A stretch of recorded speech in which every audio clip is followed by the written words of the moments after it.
Leonardo Zanier nasce a Maranzanis di Comeglians nel 1935 e risiede a Zurigo. Come emigrato ha lavorato in particolare in Marocco e in Svizzera, dove alla fine degli anni 60 è nominato presidente della Federazione delle Colonie Libere Italiane e presidente del Circolo Aleph di Zurigo.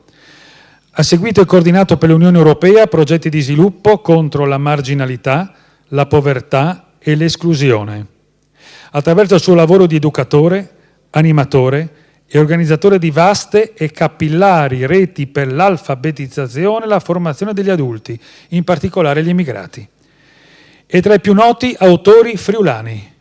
Molte delle sue raccolte di poesie sono state musicate e tradotte nelle principali lingue europee, ad esempio Libers di Scugnilà, cioè liberi di dover partire, dei primi anni 60, sull'immigrazione friulana, che subito si trasforma in un bestseller e viene tradotto in svedese, croato, inglese, tedesco, spagnolo, francese e anche in arabo.